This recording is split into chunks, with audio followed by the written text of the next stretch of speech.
Boa noite a todos nossos amigos ouvintes do vlog do Conde Lupe Villanueva. Desde já agradeço as doações que recebo e continue me ajudando nesta empreitada para a gravação dos conteúdos e inscreva-se neste canal. Eis que depois da treta que envolve o Centro Dom Bosco contra a Igreja Católica e contra o Catecismo de João Paulo II, eis que nos aparecem alguns protestantos oportunistas e pilantras querendo provar que a Igreja Católica não tem unidade. Parece que os protestantes já desistiram de provar a sua própria unidade. Então, evidentemente, para justificar a confusão teológica, a confusão institucional e doutrinária deles, logo, eles já não precisam afirmar qual é a verdadeira doutrina. Eles têm que afirmar claramente que nós não defendemos uma sã doutrina. Isso aí é bastante elucidativo da mentalidade de certos protestantes. Em outras palavras, quer dizer, eles não precisam provar unidade de fé, unidade de batismo, o mesmo Deus, o mesmo corpo e o mesmo Espírito, e logo eles agora tiveram um triunfo, uma carta no baralho. O Centro Dom Bosco brigou com a Igreja Católica e, portanto, esse conceito de unidade de fé na Igreja é pura balela, é pura falsificação. Não deixa de ser ridículo que o Sr. Mocelin, e eu já falei várias vezes que esse pastor é uma espécie de bufão triunfante, porque 99,9% do que ele fala é só besteira, e vê-se claramente que ele comenta sobre assuntos que ele não tem o menor domínio. Isso é o mais interessante. E observem que é um sujeito que tem uma certa influência, porque ele tem quase 700 mil inscritos. Resta saber por que tanta gente perde tempo ouvindo esse sujeito. Mas é claro, no Brasil hoje em dia, qualquer palhaço, qualquer embusteiro falando abobrinha sobre qualquer coisa se passa por inteligente, até porque também, lamentavelmente, muitas vezes o nosso público não é tão elevado assim.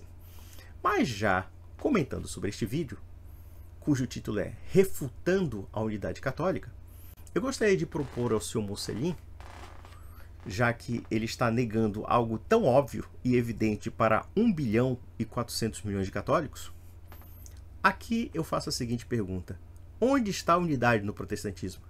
E é interessante que eu já fiz várias perguntas nesse sentido e ninguém me respondeu até hoje. Todos eles inventam os inúmeros subterfúgios para justificar aquilo que é muito evidente na realidade do protestantismo, ou seja, o caráter diluente, o caráter de fragmentação e o caráter mesmo de dispersão, se não desintegração das igrejas evangélicas ou então das igrejas da Reforma. Enfim, e isso porque as igrejas tradicionais da Reforma hoje simplesmente perderam qualquer importância no sentido da influência dentro do próprio protestantismo. Se nós falarmos de luteranos, anglicanos e até mesmo ramos tradicionais do calvinismo, nós observamos claramente um declínio em favor das seitas pentecostais e neopentecostais. Vamos ver o que o Sr. Mocelin nos brinda com besteira, besterol, besterol, besterol. Eu vou ser o mais conciso possível, porque muitas das argumentações dele são bastante repetitivas e já foram até refutadas em vídeos anteriores. Eu vou ver se eu pego uns 5 ou 6 minutos do vídeo dele para a gente ser o mais conciso possível, embora saibamos que muitas vezes um react dura muito mais tempo do que a gente espera. Vamos lá. Logo depois de mostrar que 2 mais 2 dá 4 e não ter argumento algum, os católicos soltam. Mas a Igreja Católica é uma só. E as suas 1 milhão de seitas evangélicas? Sabe o que eu acho interessante? É um sujeito que demonstra uma tal ignorância presunçosa do que seja a igreja, e ele parte da pressuposição de que uma história tão complexa, tão densa, tão carregada, tão aprofundada como a da Igreja Católica, pode ser refutada por qualquer tipo de aventureirozinho pegando uma tela de internet.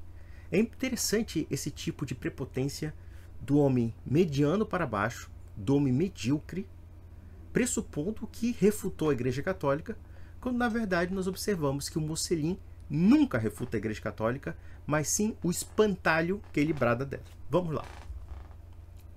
Hoje eu quero lhe mostrar como isso é completamente falso. Eu vou lhe mostrar uma treta monumental entre católicos. Uma treta atual, mas a gente tem trocentas aí ao longo da história. O Centro Dom Bosco, que é um grupo apologeta católico, criticando o catecismo moderno, que foi muito influenciado pelo Concílio Vaticano II. Eu vou lhe mostrar que padres renomados, como o padre Paulo Ricardo, eles, de certa forma, concordam com isso, com essas críticas do centro Dom Bosco. Então, primeiramente, o alcance dessa treta do centro Dom Bosco é bem limitado mesmo.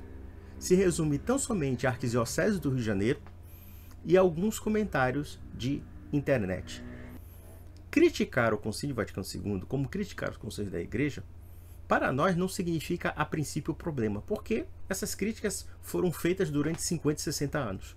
O problema não é criticar o Concílio Vaticano II e talvez nem mesmo criticar o catecismo.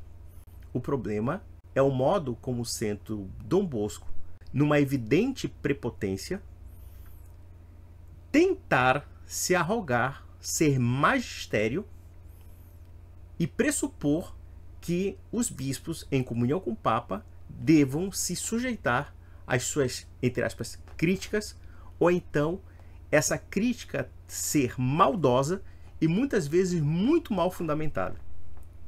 Esse é que é o grande problema.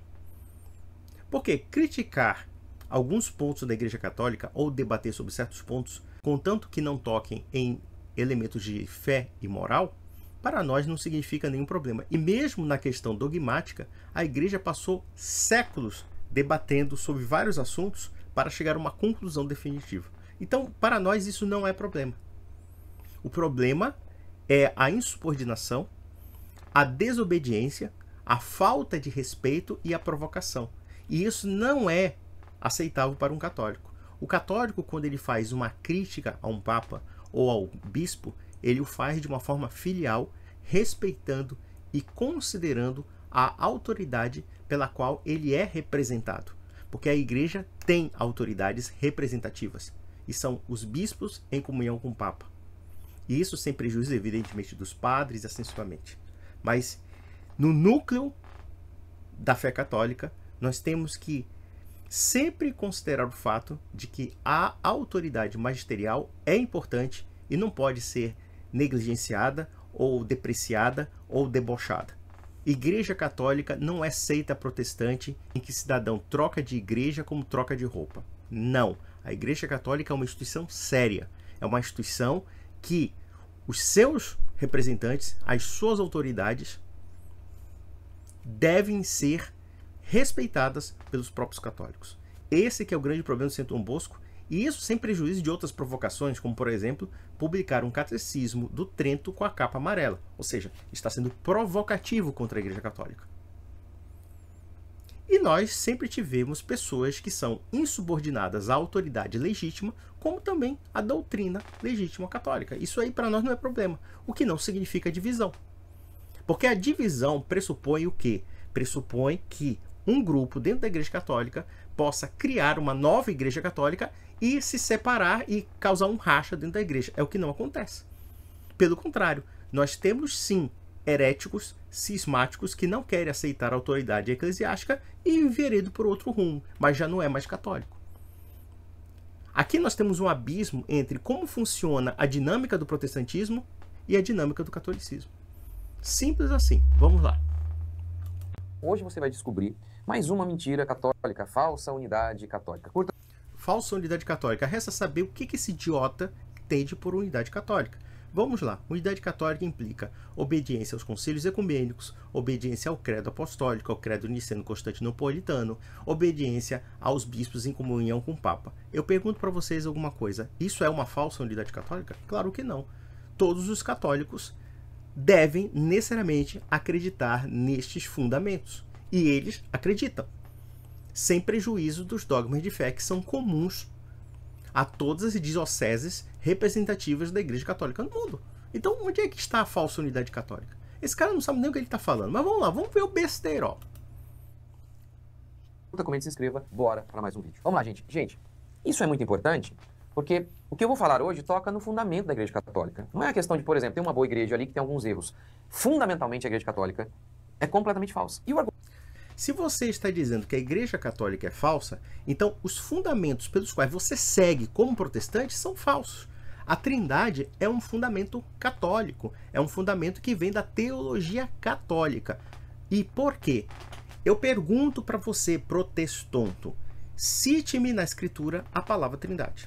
Cite-me na Escritura. Não me venha falar do Pai, do Filho e do Espírito Santo, das citações que existem dos evangelhos e dos comentários das cartas apostólicas. Não estou falando disso. Eu estou falando da palavra Trindade. Resposta: não existe a palavra Trindade na Bíblia. É um acréscimo da teologia católica para explicar as três pessoas divinas que têm uma unidade substancial de natureza. Observe uma coisa muito básica. Isso é o básico que um protestante acredita. Ou pelo menos aqueles protestantes mais tradicionais que não caíram na heresia do neo-arianismo, ou então, como no caso, os unitaristas e os testemunhos de Jeová que negam a divindade de Nosso Senhor. Então, essa anta acredita em um fundamento que nasceu da Igreja Católica.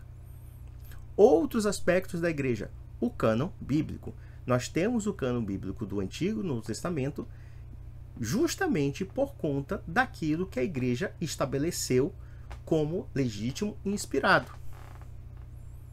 Então, logo, o que ele está falando é puro flatus vocis. A Igreja Católica é uma mentira. A Igreja Católica é falsa. A Igreja... Tá, então pronto. Então você vai ter que dizer que os fundamentos da fé cristã que estão ligados aos concílios ecumênicos, e vejam que os protestantes tradicionais aceitam os concílios ecumênicos. Claro que eles aceitam o modo deles, mas eles dizem aceitar alguns postulados desses concílios. Então, logo, você está se contradizendo, senhor Mussolini. Claro que você é de uma seitinha lá de Guaratinguetá, que ninguém liga, você é mais um na fila do pão. Porém, os protestantes históricos, os anglicanos, os luteranos, aceitam os concílios da Igreja Católica. Eles aceitam. Pelo menos eu creio que os 7 primeiros concílios. Mas seja o que for, o fato é o seguinte: quando você afirma que a Igreja Católica é uma mentira, então você vai ter que dizer que 1500 anos de história cristã são mentirosos. Tal é o absurdo da sua declaração. Não é somente absurdo, é estupidez mesmo, porque mostra que você é um ignorante no assunto. Vamos lá. Um dos argumentos que a Igreja Católica sempre usa é: nós somos verdadeiros. Por quê? Porque somos unidos. Não é verdade, já vou mostrar isso. Contudo, comecemos assim. Mesmo que fosse verdade que os católicos fossem unidos, e daí? De que adianta estar unido na mentira? Aqui nós temos um grande problema. Ele está dizendo, e daí que nós temos unidade? É muito simples, porque a Bíblia fala dessa unidade. Porque a Bíblia fala de princípios que unem os cristãos. Ao contrário de você que vive a divisão sectária. Essa diferença é uma diferença básica, mas que revela claramente a coerência da Igreja Católica em manter os mesmos princípios, enquanto você não tem princípio algum. O princípio é o ego do Mocelin. Mocelin, papa da seitinha de Guaratinguetá. É essa a diferença. E detalhe, quando você está afirmando que a igreja é falsa, resta você afirmar claramente que, se a igreja é toda falsa, então logo tudo aquilo que a igreja guardou durante 1500 anos, inclusive certos dogmas comuns que você acredita, por exemplo, a divindade de Nosso Senhor, a Trindade, o cânon bíblico e assim sucessivamente, então são falsos também. É uma conclusão lógica. O problema, Mussolini, é que dá para perceber que fora da Reforma Protestante você não conhece porcaria nenhuma. Nós podemos deduzir que você é uma pessoa burra. Você é um pastorzinho mesmo pereba que não tem cultura. O que você fala é tremendamente absurdo, enviesado e bizarro. Vamos repetir. Sim, nós mantemos a unidade porque existe uma fundamentação que é bíblica. Ou seja, a Sagrada Escritura fala claramente dessa unidade. Unidade de fé, unidade do batismo, e inclusive único batismo. Vocês têm várias interpretações do batismo que não se coadunam. Então vocês não podem dizer que existe uma verdade entre vocês. Nós podemos afirmar uma verdade, não apenas tão somente pela unidade. Nós afirmamos a verdade porque nós aguardamos durante 2000 anos. Essa que é a diferença básica. E nós não permitimos as divisões sectárias e as heresias. Vocês permitem isso. Tanto é verdade que não existe um dogma de fé que segmentos protestantes não tenham tocado. Todos eles foram demolidos. Todos, inclusive a Trindade. Se existem segmentos ditos protestantes que declaram claramente contra a Trindade, então logo isso é a consequência lógica da divisão protestante. Em outras palavras, você tinha um grupo que estava ligado aos trinitários e do nada teve um aventureirozinho que pegou a Bíblia e se convenceu de que a Trindade não existe, que a Trindade é um conceito pagão criado pela igreja. São esses grupos que estão imbuídos num conjunto de seitas pelo qual você pertence. Essa é a diferença básica. Então não me venha com esse papo furado de dizer que nós somos unidos na mentira.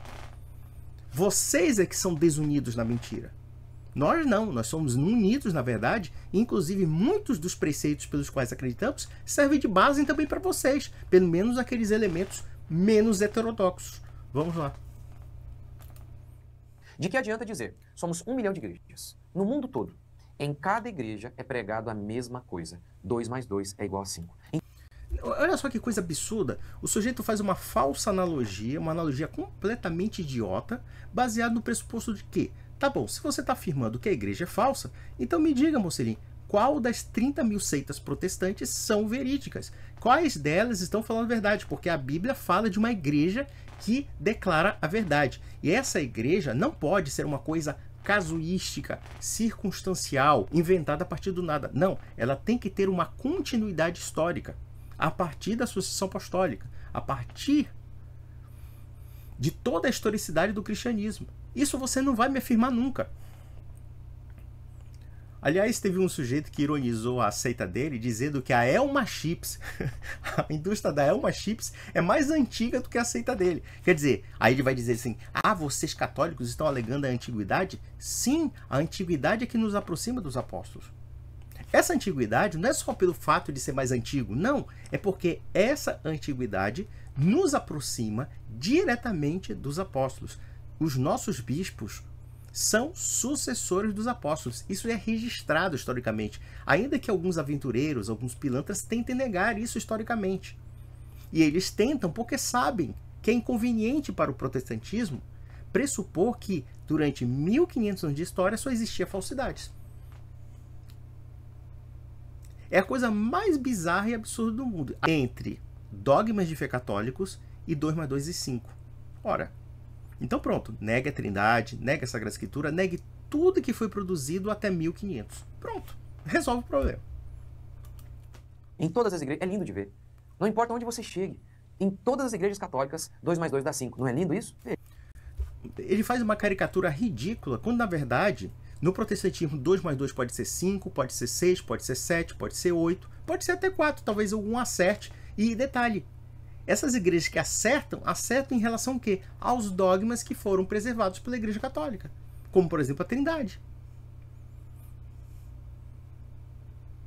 Então me diga, pastor, aqui um desafio para você. Eu sei que você é um cara pedante, metido a besta, e você é uma besta quadrada. Você não vai me responder essa pergunta. Mas me diga, onde é que está a igreja verdadeira? E não me venha dizer que a igreja é a comunhão dos fiéis em Cristo, uma coisa genérica. Não, a igreja ela tem uma definição também visível. Visível num conjunto dogmático e num substrato institucional. Sem isso não há igreja. É a Sagrada Escritura que revela isso. Agora, se você inventa uma igreja abstrata, que parece uma roleta russa, onde não se pode identificar um dogma que seja verificável, aí só fica no gosto do freguês. Basicamente é isso que o protestantismo faz. Então você está falando bobagem como sempre. Sabe aquela coisa triunfante? O cara se acha gênio, mas é uma besta, uma anta. Vamos lá, vamos ver se era besteira. Veja, o que prova a veracidade de algo não é a unidade no erro, mas a exposição da verdade. Sim, e é justamente por expormos a verdade, é que conseguimos unir 1 bilhão de almas. Já o protestantismo não consegue unir ninguém. São 30 mil seitas protestantes. Vamos perguntar, por que existem 30 mil seitas protestantes? E não existe somente um grupo protestante que possa reivindicar a unidade? Justamente porque não há verdade. É uma questão estritamente lógica.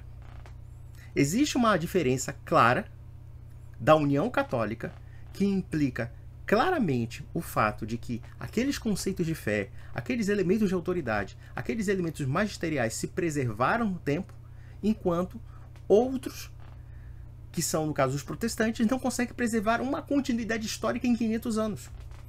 Ou seja, em 2000 anos temos os mesmos sucessores dos apóstolos, um magistério legítimo que afirma o que é fé cristã, como também nós temos dogmas de fé que guardamos por tempos imemoriais. É claro que eles vão objetar dizendo, não, mas existem dogmas que foram afirmados no século XIX. Sim, mas os dogmas de fé não significam que aqueles elementos de fé não seriam válidos. A Trindade só foi afirmada como dogma 3 séculos depois dos acontecimentos dos evangelhos, mas nem por isso os primeiros cristãos deixavam de acreditar na Trindade. Há uma diferença entre a manifestação de algo que fundamenta o artigo de fé e a afirmação dogmática daquilo. E a igreja afirma o dogma por quê? Justamente para preservar esses fatores da fé. Por que a Trindade foi afirmada como dogma em Niceia e Constantinopla? Justamente para evitar os erros de interpretação do arianismo. E é por essas e outras que a igreja declara dogmas de fé, justamente para orientar os fiéis naquilo que devemos acreditar como fé cristã, sob pena de quê? De ter 30 mil seitas protestantes. Simples assim. Vamos lá. Ainda que essa verdade seja exposta de maneira solitária. A mentira não se torna verdade só porque foi repetida por longos anos por várias pessoas. Sim, evidente. Só que o problema é o seguinte, meu filho. A verdade católica não se baseia necessariamente num consenso. Ela se baseia na mensagem que foi transmitida de geração em geração desde a época apostólica. A Sagrada Escritura, o cânon bíblico, por exemplo. O cânon bíblico foi reafirmado pela igreja a partir do quê?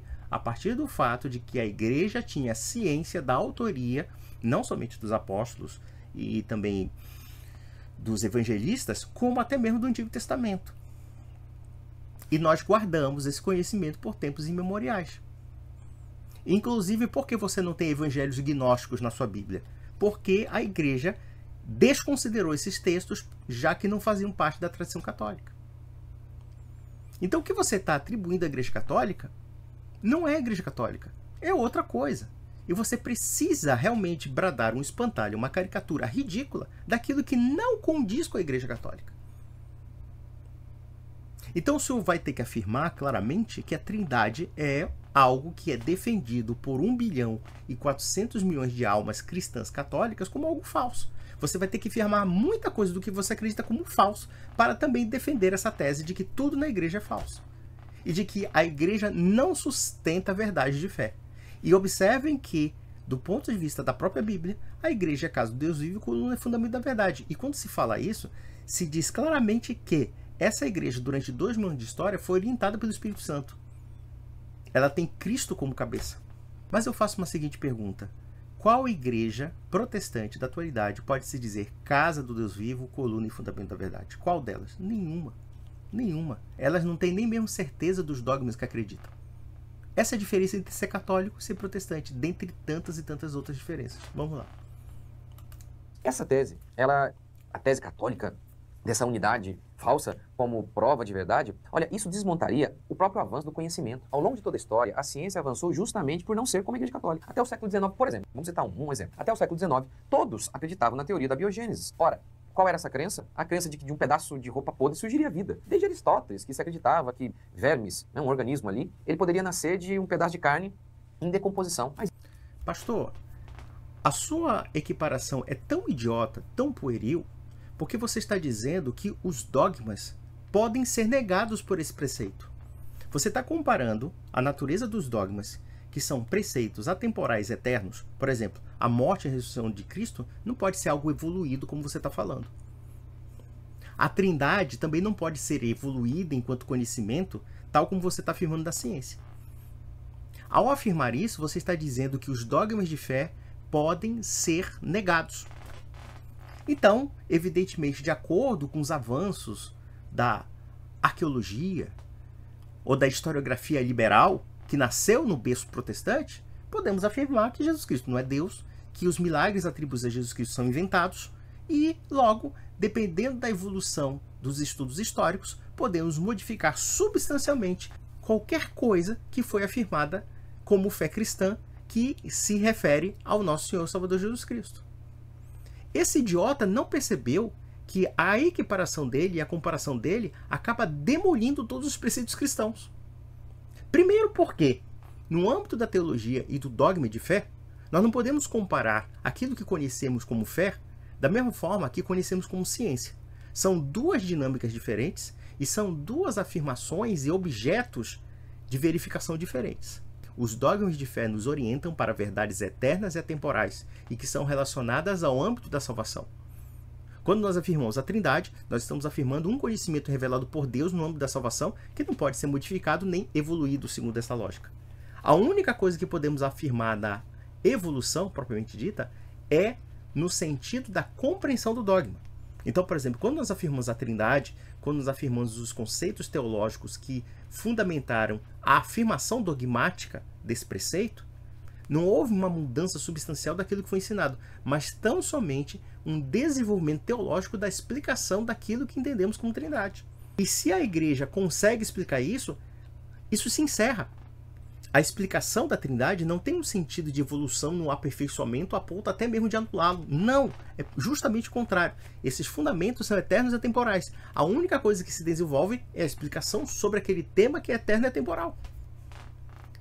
Então, muitos dogmas de fé católicos, o que foi desenvolvido não é a materialidade do dogma, mas sim a explicação e a justificação para que aquilo seja declarado dogma. A Trindade foi declarada dogma justamente porque os primeiros cristãos acreditavam que existiam 3 pessoas divinas e essas 3 pessoas divinas comportavam uma unidade. Mas era preciso desenvolver teologicamente essa explicação justamente para evitar as heresias. E aí se desenvolveu o conceito da Trindade e também, claro, se estabeleceu como dogmático e se encerrou o debate. Não é esse tipo de desenvolvimento que você está falando. Se nós aplicássemos essa lógica da ciência na teologia, a teologia cristã seria totalmente demolida, porque nós não acreditaríamos que os dogmas de fé são atemporais. Eu nunca vi alguém falar uma besteira tamanha como essa para refutar o que a Igreja Católica pensa. Então ele está dizendo o seguinte, que quando a Igreja diz que existe um dogma que é imutável, ele está afirmando justamente o contrário, que, claro, se nós acreditamos na Trindade, então isso pode ser mutável dependendo das circunstâncias casuísticas do conhecimento. Eu nunca vi algo tão absurdo na minha vida, mas tudo bem, vamos lá. Mas isso começou a cair por terra, principalmente com Francesco Redi, que começou a jogar na lata do lixo essa tese, e depois Louis Pasteur, que a sepulta de vez lá em 1860. Eu não entendi a ideia do desenvolvimento científico com a ideia da teologia. Porque partindo dessa pressuposição, como já explanei aqui, se nós aplicássemos essa lógica à teologia, toda a perspectiva cristã, tal qual entendemos, seria demolida, como de fato é o que acontece nos protestantes. No fundo, ele está mostrando que o protestantismo tem uma dimensão cética da fé. E, portanto, se nós aplicássemos esse raciocínio que ele está estabelecendo, dizendo que é antinatural defender dogmas, ou estabelecer dogmas, ou proteger os dogmas contra os erros, então, logo, não há dogma algum que não seja questionável. E aqui nós estaríamos no reino da mais completa falta de fé. Vamos lá. Ou seja, durante séculos, toda a comunidade científica acreditava que da não vida, surgiria vida. Que de um pedaço de roupa podre surgiria um rato, gente. Tá vendo? Aí, ó, a vida inteira. E daí? E daí que havia concordância? E daí que todo mundo acreditou nisso por um longo tempo? Ah, entendi. Então é o seguinte. E daí que, de repente, os primeiros cristãos acreditassem na Trindade? Ora, isso pode ser modificado também. E daí, por exemplo, que os primeiros cristãos seguiam os bispos a partir de uma sucessão apostólica? Ah, mas isso aí é besteira, pode ser modificado também. E daí que os cristãos acreditassem em Deus? Agora podemos também ser ateus? É essa a lógica do cara, meu. Meu Deus do céu. Olha, você que é protestante, você leva a sério um cara desse, meu? É sério mesmo? O cara simplesmente está dando uma epistemologia confusa e bem vagabunda para demolir a fé cristã, cara. Ele compara o método científico e o objeto do estudo científico com o objeto da teologia e o método da teologia. Ele não entende patavina do que ele está falando. Então ele está fazendo isso para dizer que quando a igreja reivindica uma unidade e reivindica dogmas de fé, isso tudo pode ser demolido baseado em quê? Baseado nos humores fecais da cabeça dele. Basicamente isso. Então, Mocelin, se você está afirmando que se todos os cristãos em todos os tempos acreditavam nos mesmos dogmas de fé, então logo você está afirmando que isso seja passível de falsidade. E logo, se isso é passível de falsidade, então por que acreditar na Bíblia? Já que, durante tempos imemoriais, os cristãos também acreditavam na Bíblia, mas agora, dependendo da evolução do conhecimento, dependendo da evolução dos estudos, nós podemos dizer que a Bíblia é falsa. ou a Bíblia é fajuta, como muitos ateus dizem. A mentira é mentira. Mesmo que todo mundo concorde com ela, ela continua sendo mentira. Resta o senhor provar onde é que nós estamos mentindo. A Trindade é mentirosa, a sucessão apostólica é mentirosa, o magistério, os concílios ecumênicos são mentirosos. Então você vai ter um grande problema de defender a fé cristã, cara. Sabe por quê? Porque a fé cristã não se baseou somente na Escritura. A fé cristã se baseou na Escritura e na compreensão que a igreja tinha do ensino cristão, incluso a Escritura, porque a própria Escritura é subproduto da igreja. Se temos cânon bíblico hoje, é por causa da igreja. Se nós temos conceitos como o nascimento virginal de Nosso Senhor, tá? A morte e a ressurreição de Cristo, e dentre tantas e tantas outras coisas, isso se deveu à igreja. O próprio Novo Testamento se deveu à igreja. Por quê? Porque os primeiros cristãos escreveram o Novo Testamento 40 anos, mais ou menos, depois da morte e ressurreição de Cristo. Os apóstolos e evangelistas eram o quê? Eram pessoas que participavam da comunidade cristã e faziam parte da igreja. Mas segundo você, dependendo da evolução do conhecimento, podemos até negar isso, né? João Batista não está errado, só porque ele está sozinho no deserto. Nem os sacerdotes estavam corretos, só porque eles estavam unidos na mentira lá no templo. E tampouco João Batista está certo porque está isolado sozinho como você e 30 mil centros protestantes. A questão não é se você está isolado ou se você comunga com outras pessoas. A questão não é essa. A questão é saber se 1 bilhão e 400 milhões de católicos acreditam numa verdade única e essa verdade realmente tem que ser seguida, ou então nós temos que acreditar em 30 mil seitos protestantes que não se entendem coisa alguma e a verdade é uma roleta russa. Essa que é a grande diferença. Não é porque você é um indivíduo que você esteja certo. Não é porque também que você seja uma coletividade você esteja certo. Mas a igreja não trabalha com esse tipo de fundamento. A igreja trabalha com conceitos que sempre foram comungados pelos cristãos em todos os tempos e que definem a identidade da fé cristã. Então veja que essa busca da unidade, como também essa busca do consenso, é um consenso baseado no critério de verdade. Não é meramente uma reunião de pessoas que simplesmente inventaram uma mentira. Isso que você está falando é completamente absurdo. É justamente o contrário. Os apóstolos nos pregaram um conjunto de preceitos que devemos acreditar. Esses preceitos são comungados pela comunidade cristã. E não somente comungados, mas também transmitidos por geração. De geração em geração, essas ideias, esses pensamentos, esses ensinos, essas promessas, enfim, até dons sobrenaturais, dons sacramentais, essencialmente, são tudo transferidos e transmitidos de geração em geração. E o que faz ter essa transmissão é uma unidade de fé. E não somente unidade de fé, mas uma unidade de fé dentro de uma estrutura institucionalizada que também está atrelada aos apóstolos, que é o quê? A sucessão apostólica e a autoridade da própria igreja. A mesma autoridade que nós temos nos apóstolos, nós temos em sucessão apostólica. Essa é a diferença básica. Então não tem nada a ver com o fato de alguém reunir na mentira. Isso fica para você e 30 mil seitas protestantes que se reúnem na mentira mesmo. Porque cada um acredita num ponto diferente de outro e ninguém chega a verdade alguma. Então me diga, Sr. Mussolini, já que você está dizendo que individualmente existe uma verdade e coletivamente existe uma mentira, então resta o senhor me afirmar onde é que está individualmente essa verdade. O senhor não vai conseguir. Simples assim. Vamos lá.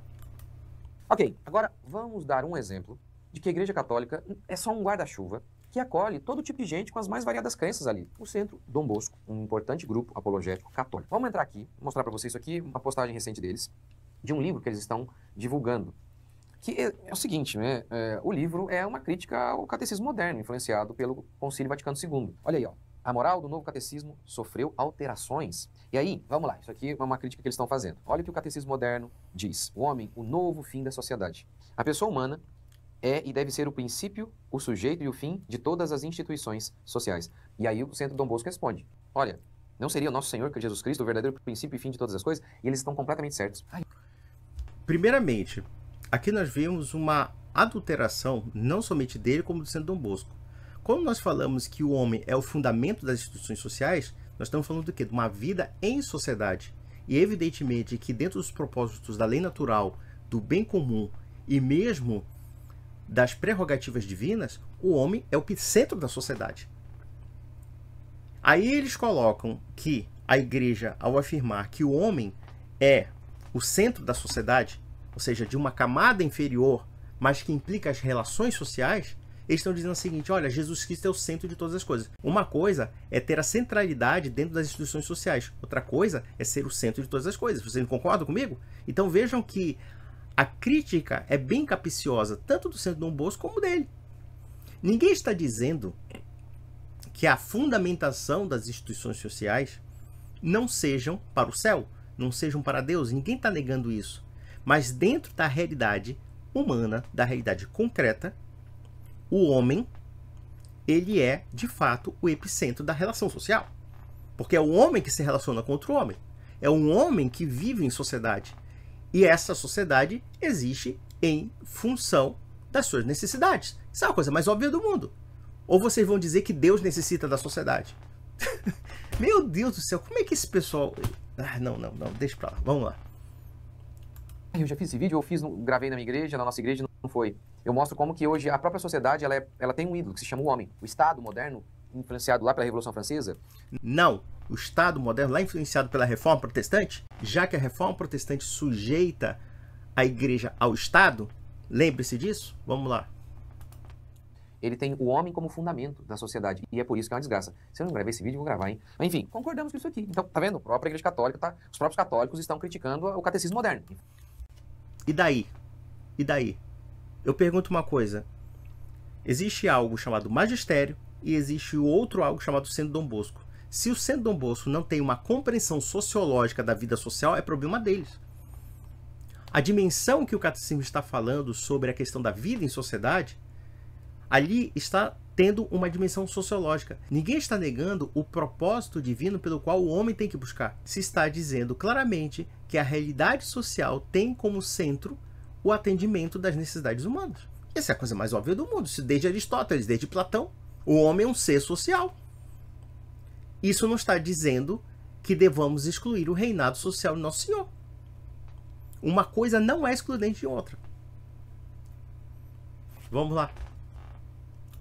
Influenciado, moldado e muito pelo Vaticano II. Agora, vamos dar uma olhadinha em outra postagem aqui do Centro Dom Bosco, um grupo católico, criticando o ecumenismo da atual Igreja Católica. Um falso ecumenismo no catecismo moderno. Vamos lá. Olha isso aqui, ó. Isso aqui, ó. Dá uma lidinha aí. O desígnio de salvação envolve igualmente os que reconhecem o Criador, entre os quais, em primeiro lugar, os muçulmanos, que, declarando guardar a fé de Abraão, conosco adoram o Deus único e misericordioso que há de julgar os homens no último dia. Isso aqui, eles estão criticando, o Centro Dom Bosco está criticando o novo catecismo, baseado lá no Concílio Vaticano II. Isso aqui, gente, isso aqui é um baita de um problema, tá vendo? Eles estão dizendo, olha aí, ó, o catecismo moderno está dizendo que tem salvação até entre muçulmanos. Agora, olha o tamanho do problema. Não, ele não está falando isso. Existe um desígnio de salvação. Desígnio de salvação não quer dizer que você tenha salvação. Esse é o primeiro ponto. O segundo ponto é o seguinte. Nós percebemos que, como esse cara é um ignorante de teologia católica, ele não percebe que o texto do catecismo está afirmando que os muçulmanos, e em particular aqueles que vivem a ignorância invencível, mas que demonstram a fé no Deus único, de alguma forma ou de outra, eles têm, ainda que de uma dimensão incompleta, os sinais da graça. Só que eles têm o problema da incapacidade de ter contato com o evangelho pleno. Vejam que nesse trecho, eu acho até claro que esse trecho tem problemas, porque ele pode redundar numa confusão interpretativa e até malícia, seja do Centro Dom Bosco, como também até mesmo desse paspalho. Mas, no capítulo posterior, o próprio catecismo diz que as falsas religiões são propósitos do demônio. São instituídas pelo demônio para confundir as pessoas. Claro que a igreja não está dizendo que o Islã em si mesmo seja uma proposição do demônio. Porém, o engano religioso pode ter ação demoníaca. E quando a igreja tenta, de alguma forma, buscar um ponto em comum com os muçulmanos e mesmo com os judeus, existe um ponto em comum que une as três religiões: a crença no Deus único. O que talvez mude é a compreensão que se tem do Deus único. Ainda que eu possa ser refratário à ideia de que o Islã tenha pontos de aproximação, porque eu acredito inclusive que o Islã tem mais heresia do que outra coisa, No entanto, o Concílio Vaticano II muda uma certa linguagem no sentido de pegar pontos em comum e, a partir desses pontos em comum, estabelecer critérios de aproximação e de chamamento. Existem pontos do Corão que são, de alguma forma, tirados da Sagrada Escritura, ainda que de uma forma errônea. Então nós temos que pegar nesse ponto em comum e, a partir desse ponto em comum, saber evangelizar os muçulmanos. Então, quando se fala que eles acreditam no Deus único, de fato, eles acreditam no Deus único. A diferença, talvez, seja no fato de que eles negam a Trindade. E esse é o grande erro islâmico. E, inclusive, eles supõem crer que o Deus único seria o Deus de Abraão, ou seja, a perspectiva judaica de Deus. No caso, a judaica antiga. Então vejam que, embora eu ache que o trecho possa levar a mais interpretações, mas o entendimento católico é esse. Ninguém está dizendo que os muçulmanos vão ser salvos por serem muçulmanos. Está se dizendo claramente que os muçulmanos, pela misericórdia de Deus, por conta da ignorância invisível, se aquela crença e aquela fé se aproxima daquilo que nós podemos chamar de preceito cristão, eles podem se salvar. Isso é doutrina católica até anterior ao Concílio Vaticano II. Então não tem nada a ver com o concílio. É doutrina católica desde sempre. Por exemplo, quando a igreja hoje diz que nós não podemos condenar aquelas pessoas que nascem em berço protestante, isso é a coisa mais lógica que existe, porque se ele nasce em berço protestante, então ele teve a educação protestante com todos aqueles equívocos protestantes. Então o que nós temos que fazer? Corrigi-lo quando, evidentemente, somos solicitados a isso. E quando nós falamos que há elementos de cristianismo nessas pessoas, nós podemos deduzir também que existem segmentos protestantes com pontos de aproximação com os católicos e que os católicos querem chamá-los justamente nesses pontos de aproximação. Claro que a questão do ecumenismo, principalmente do Concílio Vaticano II, sim, tem problemas. Evidentemente que tem problemas. Mas a política do ecumenismo, nós temos que entender que ela não é um elemento dogmático. Ela é um elemento pastoral. Ou seja, é um modo de proceder com os protestantes, é um modo de proceder com os muçulmanos, é um modo de proceder com os judeus, mas que pode ser fundamentalmente modificado se nós acharmos que, de repente, aquelas soluções não foram suficientemente apresentáveis. Então isso não quer dizer nada. Isso é puro flatus vocis, é pura intriguinha de protestante em coluio com tradicionalista. Mas vamos lá. A Igreja Católica disse no passado que não havia salvação fora dela. E ela continua afirmando a mesma coisa. A diferença é que nós sabemos que existem alguns elementos que são muito particulares e que nós devemos entender que, ainda que a igreja dê a garantia de salvação plena, nós sabemos que existem casos relacionados à ignorância invencível de pessoas que, mesmo membros das outras religiões, se elas têm pontos de aproximação com a fé cristã, então existe sim um chamamento da graça, ainda que de uma forma imperfeita. E que elas não podem ser condenadas pela ignorância.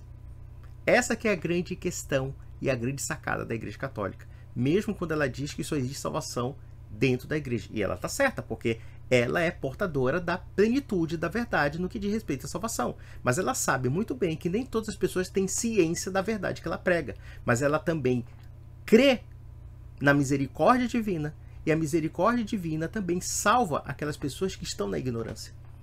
Porque ainda que elas estejam na ignorância, existem pontos de aproximação e uma busca sincera da fé, ainda que talvez os mecanismos não sejam os corretos. Vamos lá. E agora a Igreja Católica não é o padre da esquina. Isso aqui é documento oficial. O Centro Dom Bosco, é um grupo católico, está criticando o documento oficial da Igreja Católica. E daí? Você critica, todo mundo critica, não faz a menor diferença. Vamos lá. Cismo moderno. O Concílio Vaticano II está dizendo o seguinte, estão criticando, porque a Igreja atual, a Igreja Católica, que nunca muda, no passado dizia não tem salvação fora da Igreja, agora está dizendo que tem. Não, ela não está dizendo isso. Vou explicar. A Igreja sempre defendeu a ideia de que não existe salvação fora da Igreja, e ela defende até hoje isso. Inclusive, o Papa Bento XVI causou um escândalo com os luteranos, afirmando que a Igreja Católica é a única de Cristo. Aí eu pergunto para vocês uma coisa, até para esse idiota. Por que nós chamamos os protestantes de irmãos separados? É justamente porque os protestantes não fazem parte da comunhão da igreja. Eles estão fora da igreja. E observem que a igreja, tentando estabelecer pontos de aproximação, sem cair numa ilusão triunfalista que poderia mais afastar do que aproximar, na verdade, ela quer buscar essas ovelhas desgarradas e colocar dentro dela. E ela sabe muito bem que, mesmo um protestante estúpido como Mocelin, se ele tem preceitos que se aproximam da fé católica e ele acredita sinceramente nesses preceitos que aproximam e que se ele tivesse o real entendimento da fé católica ele poderia ser salvo, então a igreja pensa claramente que existe a misericórdia divina e que existe algum ponto em fluxo da graça, ainda que ele não tenha ciência plena do evangelho. Essa que é a grande questão. Vamos lá.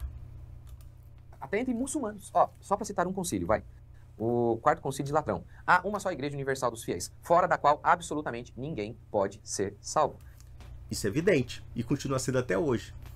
Se um muçulmano tem perfeita ciência de que a fé católica salva, mas ele recusa essa fé, então ele vai para o inferno.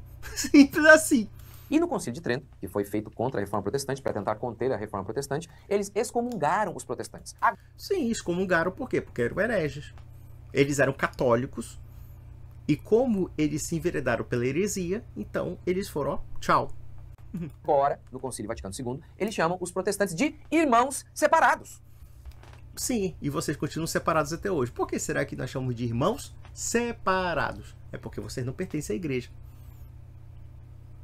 E vejam que quando a igreja fala que eles são irmãos separados, a igreja está sendo conciliadora, querendo chamá-los para serem irmãos dentro da igreja.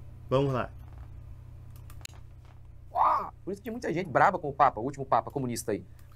Ah, Mocelin, que você seja um puxa-saco ridículo do Bolsonaro e até ontem você estava puxando o saco de um vigarista como um Pablo Marçal, vá lá. Agora, chamar o Papa Francisco de comunista, isso mostra que você não leu nada sobre o que o Papa Francisco acreditava, ou escrevia, ou defendia. Eu li várias coisas sobre o Papa Francisco, e se existe um grande mito criado por essa direita vagabunda, neopentecostal, é dizer que o Papa é comunista. E por quê? Porque eles são os radicaizinhos liberais. Esse pessoal aí segue uma lógica capitalista virulenta que destrói as famílias, que destrói a cultura, que destrói a religião. Por quê? Porque tudo é ética do trabalho, mas ética do trabalho no sentido permissivo, no sentido de que o trabalho ocupa toda a dimensão da existência e não sobra para nada, nem para a igreja, nem para a família, e enfim. Quer dizer, é uma dimensão lógica secularizante da sociedade. Aí, quer dizer, esse boçal aí, dizendo o Papa comunista. Papa comunista. Claro, você repete um bocado de chavão bolsonarista, um bando de psicopata, bando de vigarista safado. Aí, claro, não, mas eles são conservadores liberais. Claro, um sujeito que diz que os dogmas têm que evoluir até se diluir, então a gente pode esperar qualquer coisa. Que falou que tinha salvação entre outros povos. Muitos católicos ficaram bravos com ele. Mas é o concílio, é o catecismo moderno. Né? Então, assim, o Centro Dom Bosco, um grupo católico, está aqui dividido. Não está dividido coisa nenhuma. É justamente o contrário. O Centro Dom Bosco está sendo repreendido publicamente por todo o óbvio católico que tem ciência da existência desse grupo, justamente porque eles não estão comungando com a igreja. Nós temos que explicar para esse paspalho que a dinâmica interna da igreja é diferente da dinâmica do protestantismo.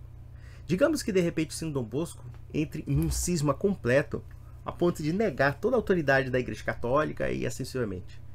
O que vai acontecer? O Centro Dom Bosco vai virar uma nova igreja católica? Não. Eles vão virar apenas um grupo afastado herético. Ou então cismático. E a igreja católica vai permanecer sendo igreja católica. Então como é que isso pode ser divisão? Na verdade é a preservação da unidade. A igreja católica consegue preservar a sua unidade a despeito daquelas pessoas que rompem com ela. É diferente do protestantismo. Se hoje vocês têm 30 mil divisões sectárias, ou 40 mil, ou 60 mil, que seja, ou até o desigrejado, é porque não existe nenhuma autoridade legítima que possa afirmar, nem mesmo como protestante. Nem mesmo como protestante. Mas nós podemos afirmar o que é uma autoridade católica. E o que é ser católico. Cisma e heresia não divide a igreja se entendermos que a igreja tem um ponto fundamental ou vários pontos fundamentais que une e agrega os católicos. Mesmo no cisma do Oriente, mesmo no cisma da Reforma Protestante, a igreja católica continuou sendo católica. Se eles se separaram, foram embora para a ciência. Tchau e bênção, vai para o inferno. Paciência. Mas a igreja católica manteve a unidade. Por quê? Porque ela tem um conjunto de dogmas de fé, como também ela tem autoridades estabelecidas legítimas para falar em nome dela. E isso nem o Centro Dom Bosco e qualquer grupo cismático nunca vai quebrar isso. Então, quando você fala de divisão, você está partindo da pressuposição de que existem dois grupos católicos atuantes que discordam entre si. Não, não é bem assim. Existe um magistério legítimo e existe um grupo de um laicato que, se sair da igreja, já não é mais igreja. Simples assim.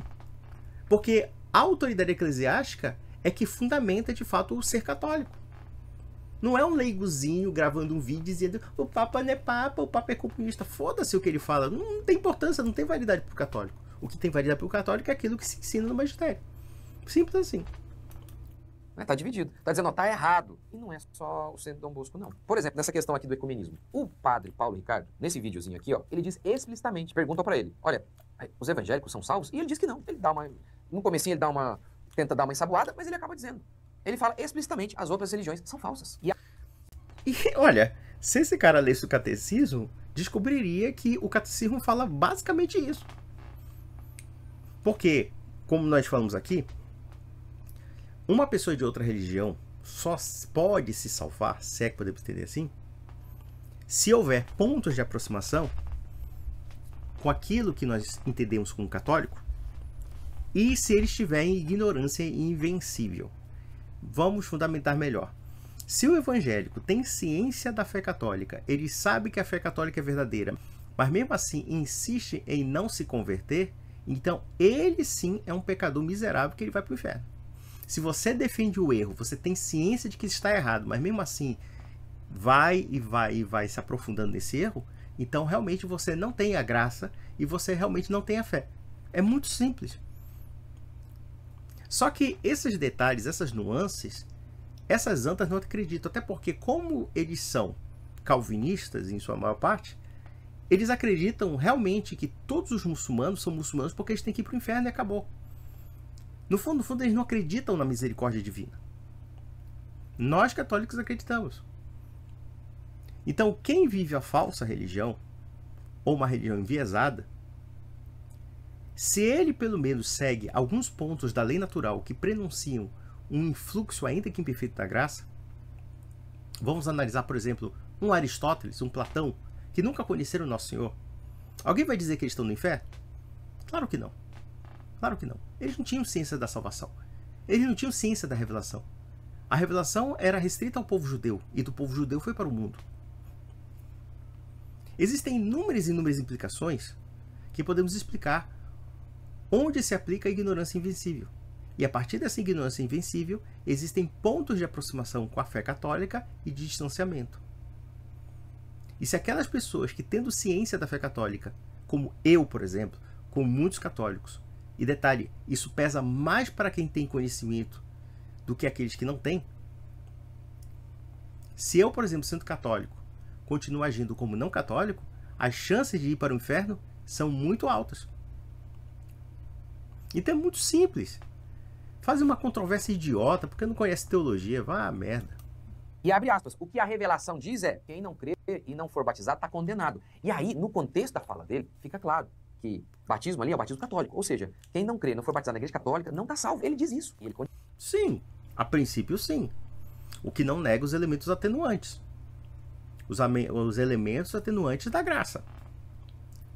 Essa que é a grande questão. Ninguém aqui está relativizando o batismo católico. É por isso que a igreja quer evangelizar o mundo inteiro.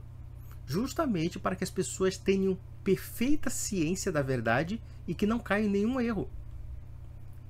Essa que é a grande questão. Eu pergunto, aquela pessoa que não tem consciência da fé cristã, mas age como um cristão, será que essa pessoa tem que ser necessariamente condenada? Mas não foi dado nenhuma chance de ele se converter e de ter conhecimento de Nosso Senhor. Se alguém acredita que esse pessoal está no inferno, então nós vamos afirmar que Deus é injusto. Porque Deus simplesmente criou pessoas para sacrificá-las. Que é o que o calvinista acredita de uma forma completamente absurda, dando a entender que Deus é autor do mal. Mas vamos lá. Continua. Não é opinião do Padre Paulo, é o ensinamento dos santos. Tá vendo? Mas aí você tem o Vaticano II dizendo que tem salvação fora da Igreja Católica. Não. Ai, meu Deus do céu. O Vaticano II continua dizendo que só existe salvação dentro da Igreja. O que o Vaticano II faz é colocar os elementos atenuantes que sempre foram pregados pela Igreja. O que esse cara faz é o seguinte, é pegar de uma forma tão parcial o magistério e fazer uma interpretação porca dele. Porque ele nunca leu nada sobre o assunto de uma forma profunda. Ele sempre é aquela coisa de orelha de livro, sabe? De Wikipédia, sabe? Vamos lá, ai meu Deus do céu, vamos lá. Aí você tem um padre aqui, tá vendo a discordância? Você tem um padre dizendo, não tem. O que a revelação diz, o que ensina os santos tem que ser batizado na Igreja Católica para ser salvo. E onde isso exclui o fato da ignorância invencível e de alguns pontos particulares relacionados a pessoas de outras religiões? Não exclui nada. Isso não nega a questão salvífica do batismo, como também não nega a questão da necessidade de se crer em Deus e se crer na verdade. Apenas se fala que aquelas pessoas que vivem em ignorância invencível, ou seja, elas não tiveram meios de conhecer a verdade, mas porque elas têm uma motivação de aproximação à fé cristã, então essas pessoas, pela misericórdia divina, podem ser salvas. Podem ser salvas. Vamos lá. E aí tem o Vaticano II dizendo que tem salvação até entre os muçulmanos. Tá vendo? Ai, meu Deus do céu. Vamos lá, que besteira. Já não vou nem repetir aqui porque eu já expliquei. A contradição? Oh, eles são tão unidos. Não são. Depois ele vai dizer que é isso, a gente não somos unidos, mas é isso que a gente tá vendo. Então, não, sabe o que eu acho engraçado? Um boçalzinho desse, de uma seitinha vagabunda lá de Guaratinguetá, querer falar de unidade católica. É muita palhaçada você falar de unidade católica quando você mesmo não vive unidade alguma. É simplesmente você e o seu umbigo. O seu umbigo é o fundamento da sua teologia particular que você trata como a sua própria roupa. Vamos lá. Então aqui a gente não tem apenas um problema de desunião, mas é um problema que desmorona a própria Igreja Católica como um todo. Por quê? Porque ela é assentada no dogma da infalibilidade papal. Ai, meu Deus do céu. Cara, vocês vão ver a merda que ele fala. Ele parte da pressuposição de que a igreja se baseia tão somente na infalibilidade papal. Deixa eu falar uma coisa, Mocelinho. Infalibilidade papal é apenas um expediente do Papa quando existem algum ponto dogmático de fé e moral que é declarado solenemente e dentro da compreensão da inspiração do Espírito Santo, e isso vincula dogmaticamente toda a comunidade universal. Isso é a infidelidade papal. Mas os dogmas de fé católicos não se baseiam necessariamente apenas nisso.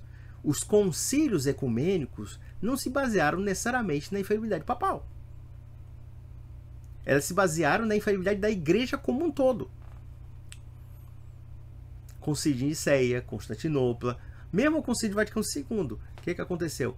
Vários bispos foram reunidos para discutir assuntos gerais da igreja. Assuntos de natureza dogmática e assuntos de natureza pastoral. E o Papa participou disso. Mas não foi o Papa sozinho. O Papa participou disso, anuiu isso. Mas ele chamou os bispos para, em comunhão, chegarem num denominador comum. Então o que você está falando aí é um espantalho. Você brada espantalhos. É vergonhoso que um pastor, um homem influente como você, fale tanta e tanta besteira e não tenha domínio conceitual sobre o assunto. E aí você se aproveita de uma tretinha de um grupo que só quer vender livros para dizer, olha aqui a desunião católica, não sei o que, blá blá blá. E isso porque nós temos que entender que em pontos onde não há questões de dogmas de fé e moral, os católicos podem discordar. Os católicos podem indagar, podem debater. A Igreja Católica não é monolítica. Existem pontos de divergência entre católicos, sim. Mas esses pontos de divergência não comprometem a unidade dogmática e institucional da Igreja. E isso, evidentemente, se essa pessoa ser católica de verdade. Ai, meu Deus do céu, que besteira. Vamos ver o besteirol. Que o Papa é infalível. Então, por isso que você pode confiar na Igreja Católica. Não. Eu confio na Igreja Católica, sabe por quê, ô seu idiota? É porque ela é uma igreja apostólica.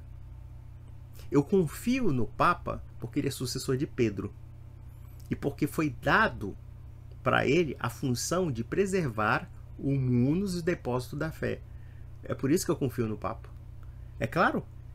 E eu confiaria em quem? No pastor Mocelin? Eu confiaria no Malafaia? Eu confiaria no Edir Macedo? Confiaria em qualquer aventureiro segurando uma Bíblia no meio da rua? É isso que eu vou confiar? Não. Eu vou confiar numa autoridade que foi institucionalizada desde a época apostólica. Entre uma autoridade determinada pelo próprio Cristo, porque Pedro foi elevado por Cristo como chefe da igreja, entre uma autoridade que foi decretada pelo Verbo encarnado e um pastorzinho que se acha um apóstolo autonomeado, eu não tenho a menor dúvida de quem eu sigo. Ou seja, o Papa Leão XIV, tá bom? Porque ela tem um magistério, e tem um magistério, uma liderança que interpreta. Isso cabe a ela apenas interpretar. Tá vendo que não resolve o problema aí de discordância? Eles têm lá um magistério infalível, o Papa infalível, e o povo quebrando pau aí. Não tem nada a ver uma coisa com a outra. Primeiramente, o fato de existir infalibilidade na igreja e infalibilidade entre os papas no que diz respeito à fé e moral em alguns pontos, e nós temos que entender que foi muito rara a declaração pública da infalibilidade papal, diga-se de passagem, isso não significa que existem pontos que são controversos, pontos de natureza pastoral, política, etc. E nisso é permitido o católico discordar. Só que existe uma expressão de identidade que nos une, e que nós somos católicos. Nós professamos o mesmo batismo, a mesma fé, dentre outras coisas. Os mesmos dogmas de fé. Você mesmo, idiota, reconheceu isso, afirmando que bonitinho, os católicos estão unidos e não sei o que e tudo mais. Só que eles estão unidos no erro. Uma hora nós estamos unidos no erro, outra hora nós não somos unidos. Bom, decida, meu filho. Pelo menos quando nós somos unidos no erro, nós estamos unidos em alguma coisa, ainda que errada. Mas é aquela história, essa ânsia de calúnia, essa ânsia difamatória já se torna até doentia na cabeça de alguns protestantes. Enfim. Tá vendo? Se você mostrar apenas uma contradição, um Papa falando A, outro Papa falando B, pronto, já acabou a infalibilidade papal. É verdade. Se o Papa Francisco for torcedor do Boca Juniors e o Papa Leão XIV for torcedor do Palmeiras, então pronto, já provei que a infalibilidade papal não existe. É essa a lógica dele. E aqui a gente tem um exemplo disso, exposto pelos próprios católicos. Eu não entendi essa proposição. Não entendi sinceramente. Exposto pelos próprios católicos como? Porque, primeiro, a opinião do Centro Dom Bosco diz respeito apenas ao Centro Dom Bosco, não diz respeito à igreja. São católicos? Ou pelo menos acreditam ser católicos? Sim. Resta saber se a opinião deles vale enquanto elemento magisterial. E a resposta é não. Não. Não. O Mocelin acha que a igreja católica é como se fosse, sei lá, um balaio de gatos de seitas protestantes. Não, meu filho, não é assim que funciona. Existe toda uma formalização autoritativa para se afirmar uma verdade de fé. E eu pergunto uma coisa muito básica. Certos debates a respeito, por exemplo, a questão dos muçulmanos terem um propósito de salvação. Tá? Vamos pegar esse trecho. Eu pergunto, qual dogma de fé é necessariamente afetado nesse debate? Existem pessoas que estão afirmando de uma forma mais estrita a salvação, e as outras estão afirmando que os muçulmanos poderiam ser salvos dentro dos termos que eu falei, que é no caso dentro da ignorância invencível, e que existem pontos de aproximação, e se eles têm alguns pontos de aproximação com a fé cristã, e que se tivessem contato com a fé cristã, eles poderiam se converter. Então nós temos aí alguns elementos que discutem a natureza da graça e a questão da salvação. E a igreja afirma claramente que existem algumas exceções muito particulares de certas pessoas que, não tendo a ciência da fé em Cristo, mas agindo como um cristão, tendo uma inspiração e um modo de proceder muito parecido com o cristão, então podemos dizer que de alguma forma ou de outra existe algum influxo da graça, ainda que não sendo perfeita por conta da ignorância invencível deles. Porque eles não têm conhecimento do Evangelho, e se conhecessem o Evangelho, poderiam ser salvos. Com mais propriedade e com uma perfeita comunhão da igreja. É isso que a igreja afirma. E isso afirma durante séculos. E não foi o Concílio Vaticano II que inventou isso. Vamos lá. No Vaticano I, no documento chamado Pastor Aeternus, a Igreja Católica estabeleceu a doutrina da infalibilidade papal. Quando o Papa fala ex cátedra, ele é infalível. Quando o Romano Pontífice fala ex cátedra, isso é, quando exercendo o seu ofício de pastor e doutor de todos os cristãos, define, com a sua suprema autoridade apostólica, uma doutrina de fé ou moral que deve ser mantida por toda a Igreja, goza da infalibilidade com a qual o Divino Redentor quis dotar a sua Igreja quando define doutrina sobre fé ou moral. Então aqui você tem o Centro Dom Bosco, que vai dizer que é o seguinte, não, mas ali não, o Vaticano II é uma carta pastoral, não é ex-cátedra. Meu amigo, mas a doutrina da infalibilidade papal diz que quando o pastor fala de seu ofício como pastor, não é? E, opa, se a carta é pastoral, então tem a ver, ó, ele está falando do seu ofício como pastor. Ô, Mocelinho, para de ser burro, cara, você passa vergonha. Ensino pastoral fala sobre procedimento, sobre o como proceder, e não sobre dogma de fé e moral. Pastorear o rebanho no sentido do procedimento que devem, sei lá, com os judeus, com os muçulmanos, sei lá, com qualquer outra coisa, é diferente de afirmação de fé e moral. Fé e moral, no sentido dogmático, implica o quê? Certas verdades que são eternas e atemporais que devem ser cridas por todos os católicos. Se você não sabe essa diferença básica, meu amigo, então por que você se presta a debater sobre o assunto que você não entende? Aliás, esse é o mal desse cara. Esse cara debate sobre psicologia, não entende porra nenhuma de psicologia. Ele acha que a depressão é uma invenção da indústria farmacêutica, dos psiquiatras, para ganhar dinheiro dos coitados, das pessoas melancólicas, né? Quer dizer, um sujeito que não tem domínio conceitual de nada. É um palpiteiro total. Quando se fala da questão da pastoralidade, está se falando do procedimento e do modo como se deve lidar com as pessoas e a comunidade. Outra coisa, quando a igreja tem opiniões políticas, quando a igreja tem um posicionamento político determinado em uma determinada coisa, digamos, assinar uma concordata ou coisa parecida, isso não tem gozo de infalibilidade, isso não é uma questão de discussão entre fé e moral. Claro que a igreja vai buscar os elementos morais necessários dentro daquela situação concreta. Porém, o que o Papa decide ali não tem fundamento dogmático e não tem nenhum aspecto de infalibilidade. Papas podem tomar decisões políticas erradas. O que não quer dizer necessariamente no âmbito dogmático de fé, porque acreditamos que no âmbito dogmático de fé e moral o Papa pode reivindicar uma infalibilidade, justamente porque o cargo dele e os carismas dele permitem isso. E podemos ir mais além. Os papas, quando declaram elementos de fé e moral, evidentemente que eles não acordam do nada, meio totalitários, dizendo, olha, eu tive uma inspiração de um sonho de meia-noite e agora vou estabelecer um dogma. Se nós observarmos bem, todos os elementos dogmáticos que foram decretados pelos papas através de infalibilidade papal, eles tiveram como fundamento uma tradição que remonta a 2000 anos. Quando se fala, por exemplo, da Assunção de Maria, quando se fala da Imaculada Concepção de Maria, isso já era um debate que existia há pelo menos mais de 1000 anos. Então observem que a declaração da infalibilidade de um dogma pelo Papa, ela é fundamentada teológica e historicamente. Ou seja, tudo que ele decreta como dogmático, no sentido de encerrar o debate ou a questão, nada tem a ver com algo tirado a partir do nada. Ele se fundamenta naquilo que já é crença comum na igreja. Então, por exemplo, a Trindade, durante os 3 primeiros séculos, era uma crença comungada entre os cristãos. No entanto, surgiu uma heresia chamada ariana que estava negando a divindade de Nosso Senhor. O que aconteceu? Houve 2 concílios ecumênicos que afirmaram claramente o dogma trinitário. E isso encerrou a questão.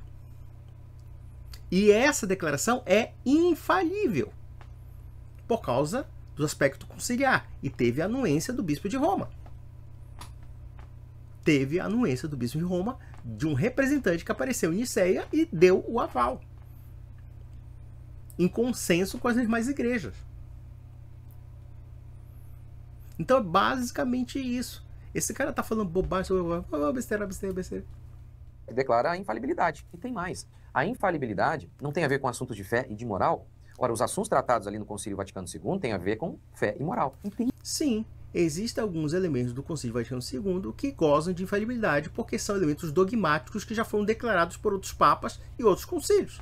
A Trindade, a morte e a ressurreição de Cristo, excessivamente. Oh, meu Deus do céu, oh, besterol.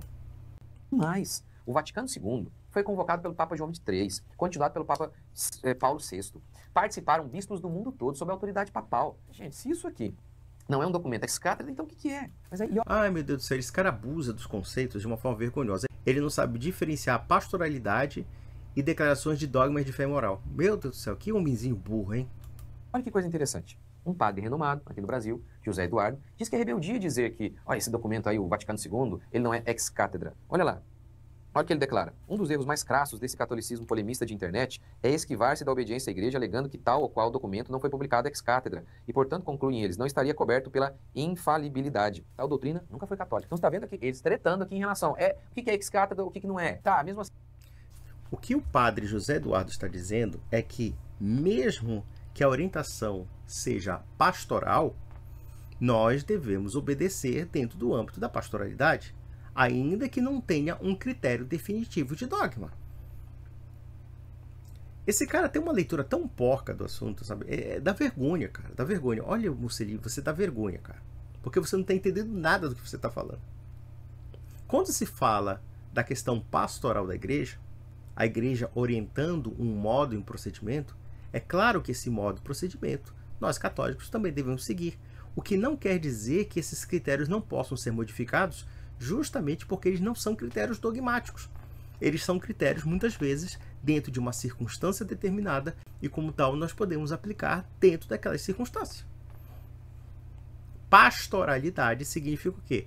Orientar sobre o proceder das coisas. O que não quer dizer necessariamente que estamos falando de princípios, porque os princípios é que fundamentam a pastoralidade. E observe uma coisa, mesmo que a pastoralidade tenha inspiração em certos princípios, eles não se confundem, porque a pastoralidade pode ser questionada. Pode.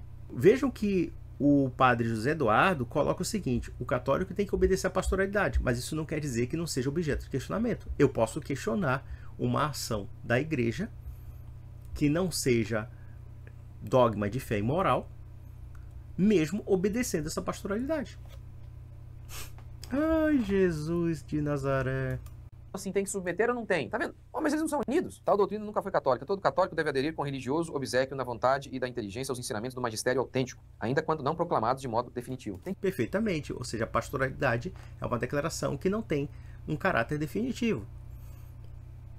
E se o Centro Dom Bosco está recusando a isso, é problema deles. Então eles não estão sendo católicos. Tem que obedecer. Tem que obedecer, mas tá vendo aqui? Ó, treta, e aí vem o papinho ex-cátedra, mas não adianta. Não adianta não. Adianta sim. Sabe o que é o teu problema? Vai estudar, seu burro. Você é muito burro. Vai. Então, eles mesmos estão brigando ali. Sim. Isso não quer dizer nada. O fato de católicos brigarem não significa a negação da unidade católica.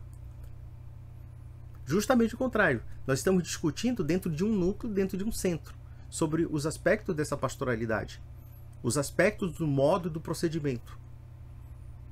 E mesmo assim, mesmo aquele católico que possa ter certas objeções, ele é obrigado a obedecer. Simples assim. Vamos lá. Agora, veja esse outro post do padre Ei, lá vai a merda, lá vai a merda. José Eduardo, né? Ele diz o seguinte, ó, não se debate com absurdo. O argumento que ele dá aqui, ó. Se alguém lhe convidasse para um debate científico, acadêmico, histórico, filosófico, teológico, e o que vale é sobre a seguinte questão a ser disputada: a sua mãe é ou não uma meretriz? Se você aceitasse ir, já estaria agindo como idiota. Ele continua: a igreja sempre agiu como mãe mestra. Obedece ou vai-te. E ante a obstinação, depois de assunto definido, excomunhão. Às vezes na fogueira, né? Simples assim, não é necessário refutar ponto a ponto um projeto absurdo. Por que não? Se alguém chegasse com um livro cujo título é O Quadrado Tem 3 Lados, e ainda mais fosse um sujeito inepto para o assunto, é sempre esse papinho de tentar diminuir a pessoa. Não interessa. Se um cara diz que um quadrado tem 3 lados, aí não interessa quem ele é um idiota. Mas se alguém diz que 2 mais 2 dá 4, não interessa se ele é o Papa, se ele é o seu João. Tem que refutar. Ai, meu Deus do céu. Cara, que você seja um liberalzinho de merda, tudo bem. Nessa bosta protestante que você segue, entra tudo. Mas não é a Igreja Católica. Até porque nós guardamos certas verdades de fé que somos obrigados a aceitar como católicos, ou então cair fora. Aí ele faz uma piada, excomunhãozinha, fogueira, como se calvinista do século XVI não queimasse a gente viva, né? Como se anglicano não queimasse a gente viva, como se luterano não matasse pessoas, né? No século XVI. Para, filho, para com esses joguinhos retóricos nojentinhos, que isso cola pra tua seita, mas não cola pra mim. Vamos lá. Um sujeito inepto para o assunto, um sedizente qualquer coisa, e você se recusasse a debater, ele dissesse, você não refutou os pontos da minha tese. A única coisa possível é mandá-lo pentear macaco. Olha o argumento do padre. Se convidasse para debater se sua mãe é meretriz ou não, você iria. Veja, por questão lógica, existem mães que são meretrizes. O padre disse que é como debater a questão aí de um triângulo quadrado, né? Olha, não é isso, porque isso é uma impossibilidade. Mas uma meretriz, uma mãe ser uma meretriz é uma possibilidade? Claro.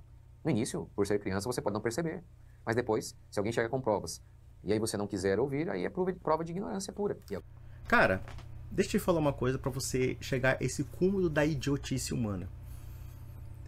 Se eu chegasse e discutisse sobre a honra da senhora sua mãe, e se você aceitasse discutir sobre a honra dela, mesmo que ela fosse uma prostituta, eu diria que você seria no mínimo um filho da puta mesmo, ingrato. Porque não se discute a honra da própria mãe, mesmo que ela seja a pior mãe do mundo. Já ouviu falar daquele preceito chamado honrar pai e mãe? Quando nós falamos de honrar pai e mãe, nós podemos também colocar a questão de honrar até os piores pais e as piores mães, dependendo de certas circunstâncias.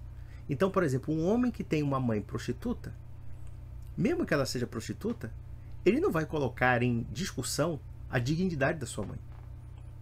Agora, se você aceita discutir se a sua mãe é uma prostituta, aí, mocelê, eu digo, você é um filho muito ingrato, viu? Para dizer o mínimo. Eu é que não queria ser sua mãe. Mas vamos lá.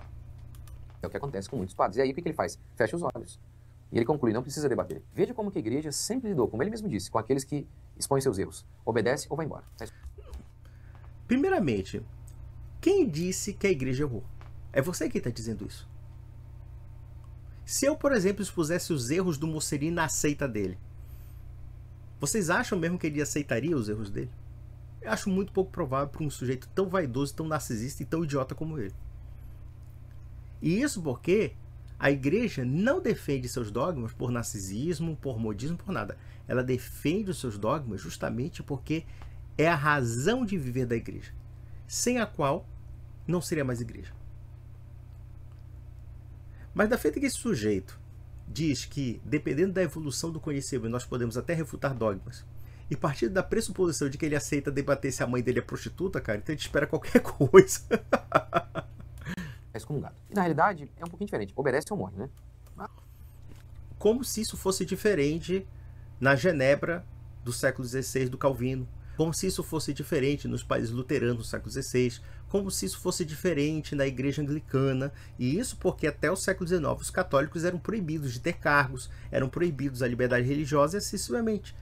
Então ele fala da questão da intolerância religiosa como se fosse um problema católico, e não um problema ligado, inclusive, às igrejas protestantes. Mas vamos lá.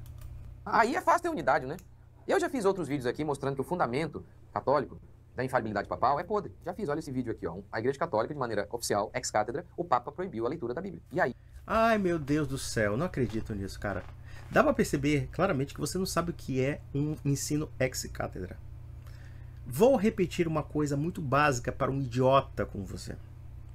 Quando o Papa diz que os hereges não devem ler a Bíblia, ele não está afirmando algo dogmático, porque dogma de fé moral implica preceitos de fé que são gerais para todos os católicos, que são imutáveis, que são atemporais e que são eternos. Quando nós afirmamos a divindade do nosso Senhor Jesus Cristo, nós estamos afirmando um princípio eterno, atemporal e que todo católico tem que acreditar. Quando afirmamos que Jesus Cristo nasceu da Virgem Maria, sem sexo, sem nada, por conta do milagre do Espírito Santo, nós estamos afirmando um dogma de fé que tem que ser crido por todos os católicos, em todas as épocas, em todos os momentos, e aquilo é uma verdade eterna, temporal, inquestionável. Agora, orientar ou não a leitura da Bíblia, isso depende de cada contexto, isso não é dogma de fé. Isso não tem nada a ver com ex-cátedra. Você não sabe o que é ex-cátedra. Você falando essa baboseira, isso mostra que você é um ignorante teológico. Simples assim. Porque a igreja proibiu a leitura da Bíblia em certas situações, justamente porque, em certas situações, havia grupos heréticos que poderiam distorcer a compreensão da Sagrada Escritura e poderiam causar dissensão, poderia causar divisão e assim sucessivamente. Vamos dar um exemplo clássico daquele pedreiro que leu um capítulo do livro de Oséias e chegou à conclusão que tinha que adulterar com a vizinha. E levou a vizinha para a cama. Vocês acham mesmo que esse sujeito tem que deter a interpretação da Sagrada Escritura? Um sujeito vira pastor, um sujeito que não sabe ler direito e que comete, inclusive, um pecado grave contra a castidade, usando a Bíblia. Vocês acham que nós temos que permitir que ele faça a leitura da Bíblia, que ele faça a pregação da Bíblia e que ele distorça a Bíblia? Claro que não. Esse homem tem que ser proibido até mesmo de ler, se for o caso, porque ele não tem capacidade de ler. A não ser, evidentemente, que a leitura seja orientada. Porque quando a igreja proibia a leitura da Bíblia, não proibia qualquer leitura da Bíblia, mas sim essa leitura de um pedreiro que come a mulher do vizinho, porra. Ou a leitura de um sujeito que acreditava que lendo a Bíblia teria que cometer suicídio para libertar a alma dele do corpo, como os cátaros faziam.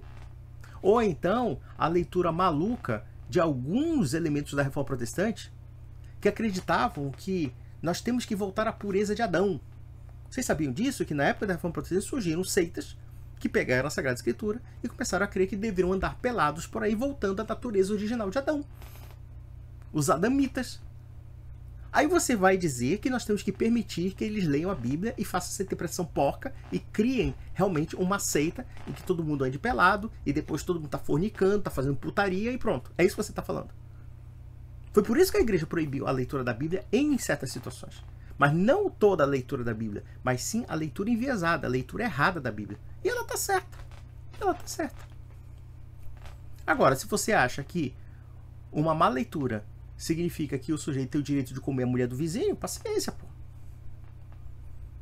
Essa é a leitura sua, leitura liberal. Vamos lá, besterol. Aí, depois, vem um outro documento, outro papa, ex-cátedra, dizendo, tem que ler a Bíblia. Não, ai meu Deus do céu, o cara abusa da palavra ex-cátedra, não tem nada a ver com ex-cátedra. Na verdade, era uma orientação circunstancial dentro de situações onde pessoas estavam cometendo abusos dentro da leitura bíblica e falando bobagens e criando doutrinas completamente absurdas.